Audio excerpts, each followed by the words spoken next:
यहां पर श्री कृष्ण जन्मभूमि शाही ईदगाह विवाद एडवोकेट अजय प्रताप के प्रार्थना पत्र पर आज सुनवाई होनी है। आज मथुरा सीजेएम कोर्ट में सुनवाई की तारीख है। बता दें कि सीआरपीसी की धारा 156(3) के तहत समझौते का मामला है। समझौते में शामिल लोगों के खिलाफ एफआईआर दर्ज कराने की मांग है। 1920 से लेकर आज तक विवादित जमीन एएसआई द्वारा संरक्षित है। ऐसे में बिना एएसआई अनुमति के आखिर 1968 का जो समझौता है वो हुआ कैसे, सवाल यहां पर ये उठता है। और कृष्ण जन्मभूमि सेवा संघ और ईदगाह कमेटी के बीच में ये समझौता हुआ। दोनों के बीच 1968 का समझौता हुआ था, जिसको लेकर जानकारी आरटीआई के जरिए मिली। ऐतिहासिक साक्ष्यों को आधार बनाकर इस मामले को लेकर सुनवाई के लिए याचिका दाखिल की गई थी। धाराजीत हमारे साथ में जुड़े हुए ज्यादा जानकारी के साथ में। धाराजीत, देखिए मामला काफी हद तक क्लियर है, लेकिन अब क्योंकि सुनवाई चलेगी कोर्ट में, तब पता चलेगा कि आखिर इस मामले में क्या कुछ होता है। कितने दिन में सुनवाई शुरू हो जाएगी?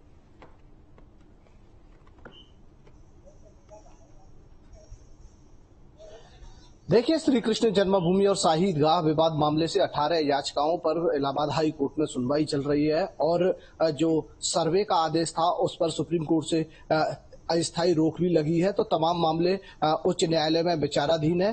तो अब देखने वाली बात है कि एक इस पूरे मामले को लेकर एक नया मोड़ आया है। श्री कृष्ण जन्मभूमि केस में पक्षकार हैं अजय प्रताप, एडवोकेट अजय प्रताप सिंह। उन्होंने एएसआई से कुछ सूचनाएं मांगी थी, जिला प्रशासन से कुछ सूचनाएं मांगी थी आरटीआई के जरिए। तो उसमें ये खुलासा हुआ था कि जो विवादित स्थल है वो 1920 से लेकर आज तक एएसआई के अधीन है।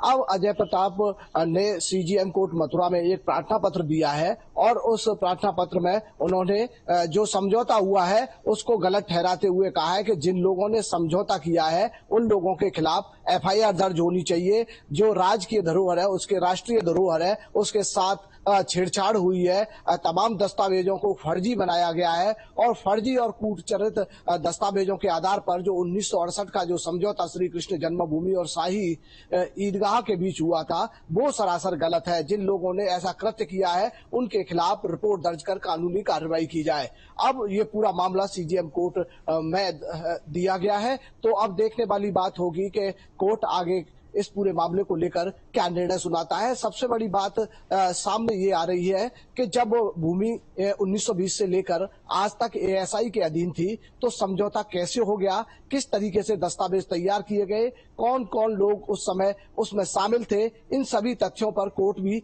विचार करेगा। और उसके बाद जब कोर्ट अगर आदेश देता है तो वो पुलिस के पास जाएगी और पुलिस पूरे मामले की जांच कर एफआईआर दर्ज करेगी। तो अभी देखने वाली बात होगी कि प्रार्थना पत्र पर सीजीएम कोर्ट मथुरा में पूरे मामले को लेकर क्या सुनवाई होती है, क्योंकि मामला श्री कृष्ण जन्मभूमि और शाही ईदगाह से जुड़ा हुआ है। जी देखिए, क्योंकि 1920 से बताया जा रहा है कि एएसआई द्वारा संरक्षित है, ऐसे में ये मामला लगातार कोर्ट में चल रहा है किसी न किसी रूप में। तो एएसआई की तरफ से अभी तक इस पूरे मामले को लेकर ना तो ये तथ्य सामने पेश किया गया, ना ही किसी तरह की कोई आपत्ति भी दर्ज की गई है।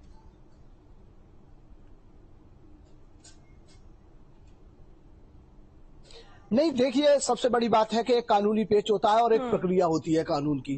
तो जब एएसआई को कोई नोटिस जारी करेगा और एएसआई को किसी में पार्टी बनाएगा तभी तो एएसआई अपना पक्ष रखेगी।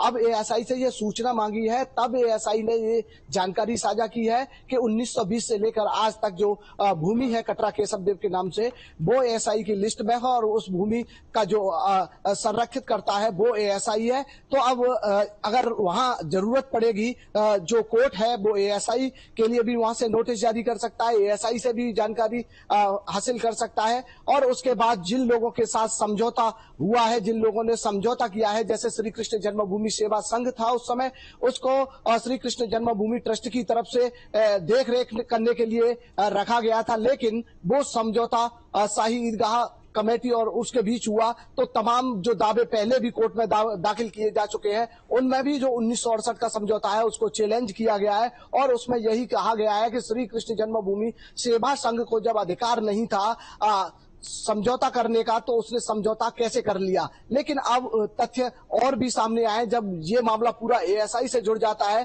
तो और भी पेच पूरे मामले में फंस जाते हैं। जब दोनों ही